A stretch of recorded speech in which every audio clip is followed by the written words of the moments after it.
স্বৈরাচার আওয়ামী লীগের সাধারণ সম্পাদক ওবায়দুল কাদেরের পর যে ব্যক্তিটি সবচেয়ে বেশি প্রভাব খাটিয়েছে তিনি হলেন পতিত আওয়ামী লীগের যুগ্ম সাধারণ সম্পাদক মাহবুবুল আলম হানিফ। রাজধানী ঢাকা ছাড়াও কুষ্টিয়ায় ছিল তার রাজত্ব। দুর্নীতির মাধ্যমে অঢেল সম্পত্তির মালিক হয়েছেন। টেন্ডারবাজি, বালুমহল নিয়ন্ত্রণ, কমিশন বাণিজ্য সহ দলীয় পদ, পদবি ও মনোনয়ন পাইয়ে দিতে নিয়েছেন কোটি কোটি টাকা।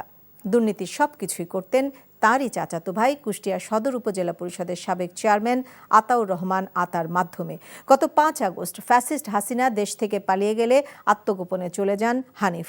কুষ্টিয়া প্রতিনিধি সাবিনা ইয়াসমিন শ্যামলীর পাঠানো রিপোর্ট। ছবি তুলেছেন মোহাম্মদ আসিফুজ্জামান।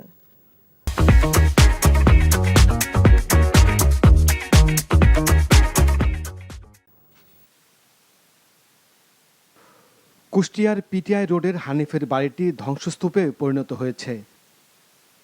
ক্ষুব্ধ এলাকার মানুষ তার বাড়িটি ভাঙচুর করে আগুন ধরিয়ে দেয়। বৈষম্য বিরোধী ছাত্র জনতার আন্দোলনে সন্ত্রাসী বাহিনীকে লেলিয়ে দেওয়ার অভিযোগ আছে হানিফের বিরুদ্ধে। ফ্যাসিস্ট আওয়ামী সরকারের আমলে 2014, 18 এবং 24 এই 3টি জাতীয় নির্বাচনে নৌকা প্রতীক নিয়ে সংসদ সদস্য নির্বাচিত হন হানিফ। এরপর থেকে বেড়ে যায় তার নীরবে চাঁদাবাজি, টেন্ডারবাজি, বালুমহল নিয়ন্ত্রণ, দলীয় পদ ও মনোনয়ন বিক্রি, কমিশন বাণিজ্য, নিয়োগ ও বদলি বাণিজ্য ছিল হানিফের আয়ের অন্যতম প্রধান উৎস।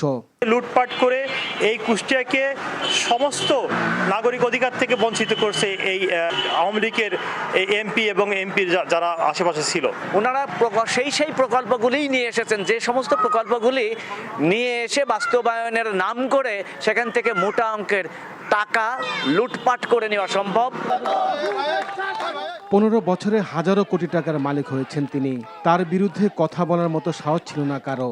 অভিযোগ আছে কুষ্টিয়া লালন বিজ্ঞান ও কলা বিশ্ববিদ্যালয় নামে একটি বিশ্ববিদ্যালয়ের অনুমোদন নিয়েছিলেন হানিফ। ওই বিশ্ববিদ্যালয়ের চেয়ারম্যান বানিয়েছেন তার স্ত্রী ফৌজিয়া আলমকে।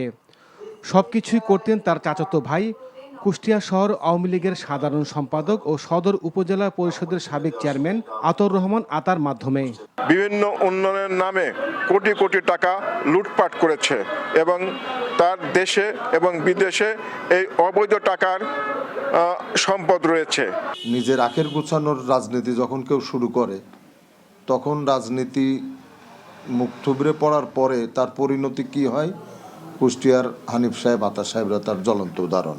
এটা কিন্তু শুধু ওদের জন্য না, গোটা রাজনীতিবিদদের জন্য, সমাজের জন্য একটা মেসেজ। তারাই তো এগুলো ধ্বংস করেছে। সমস্ত প্রতিষ্ঠানগুলো সব জায়গায় যদি তারা হস্তক্ষেপ করে তাহলে সাধারণ মানুষ যাবে কোথায়, অন্যান্য ব্যবসায়ীরা যাবে কোথায়? অতএব তারা এটা যেটা করেছে এটা তার তো অবশ্যই ঠিক করেনি।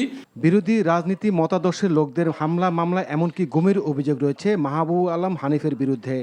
মাহবুবুল আলম হানিফ দেশে থেকে রাজনীতি করলেও 3 সন্তানসহ তার স্ত্রী বসবাস করেন কানাডার বেগমপাড়ায়।